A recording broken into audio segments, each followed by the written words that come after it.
ವಾಲ್ಮೀಕಿ ಜನಾಂಗ ಹುಟ್ಟಿರೋಲ್ವಾ? ಅವ್ರು ಒಳ್ಳೆ ಲಾಯಕ್ ಇರಲಿಲ್ವಾ?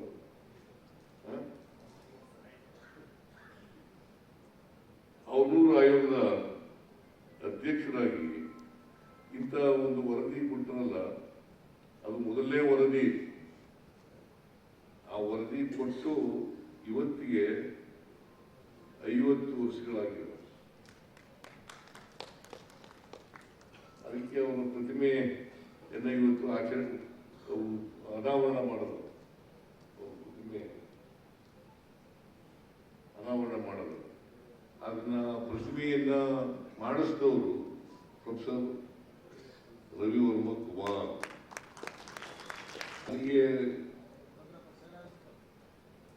ಬಹಳ ಹತ್ತಿರದಿಂದ ಪರಿಚಯ ಆದಂತೆ ಅವನೂರವರು ಯಾವಾಗ ಅಂತಂದ್ರೆ, ನಾನು 1991 ಲೋಕಸಭೆಯಲ್ಲಿ ಚುನಾವಣೆ ನಿಂತಿದೆ,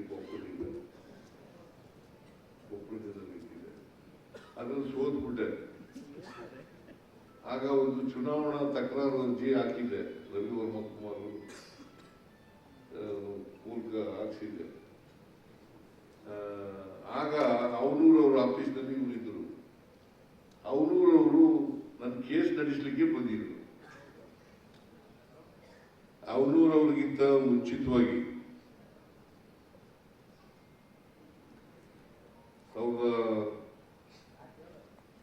1990 ನಾಲ್ವಡಿ ಕೃಷ್ಣರಾಜ ಒಡೆಯರ್ ಮಿಲ್ಲರ್ ಆಯೋಗ ಮಾಡಿದ್ರು, ಸಮಿತಿ, ಮಿಲ್ಲರ್ ಸಮಿತಿ ಮಾಡಿದ್ರು. ಅವರು ಮಿಲ್ಲರ್ ಸಮಿತಿಯನ್ನು ಕೊಟ್ಟ ಮೇಲೆ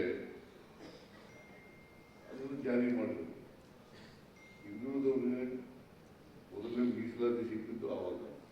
ಅದಕ್ಕೆ ಬಾಬಾ ಸಾಹೇಬ್ ಅಂಬೇಡ್ಕರ್ ಅವರು ಹೇಳ್ತಾ ಇದ್ರು ಏನಪ್ಪ ಅಂತಂದ್ರೆ, ಎಲ್ಲಿವರೆಗೆ ಜಾತಿ ವ್ಯವಸ್ಥೆ ಇರ್ತದೆ ಅಲ್ಲಿವರೆಗೆ ಮೀಸಲಾತಿ ಇರುವುದೇ. ಜಾತಿ ವ್ಯವಸ್ಥೆ ಹೋಗಿದ್ಯಾ?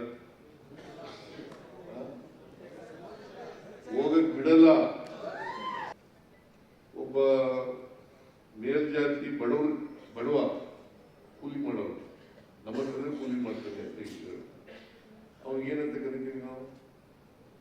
ಏನ್ ಸ್ವಾಮಿ ಬುದ್ಧಿ, ಏನ್ ಬುದ್ಧಿಯವರೇ, ಏನ್ ಸ್ವಾಮಿಯವರೇ ಅಂತ ಕರಿತೀವಿ. ನಮಗಿಂತ ನಮ್ಮ ಹತ್ರನೇ ಕೆಲಸ ಮಾಡ್ತಾ ಇರೋನು ಮೇಲ್ಜಾತಿಯವನು ಆದ್ರೆ ಅವನಿಗೆ ನಾವು ಬುದ್ಧಿ ಸ್ವಾಮಿ ಅಂತ ಕರಿತೀವಿ. ಅದೇ ದಲಿತ ಸಮಾಜದಿಂದ ಬಂದವನು ಶ್ರೀಮಂತ ಆಗಿರ್ತಾರೆ, ವಿದ್ಯಾವಂತ ಆಗಿರ್ತಾರೆ, ಅವನಿಗೇನಂತ ಕರಿತೀವಿ? ಏನಿಲ್ಲ, ಅಥವಾ ಸಿಂಗುಲರ್ ನಲ್ಲಿ ಕರಿತೀವಿ.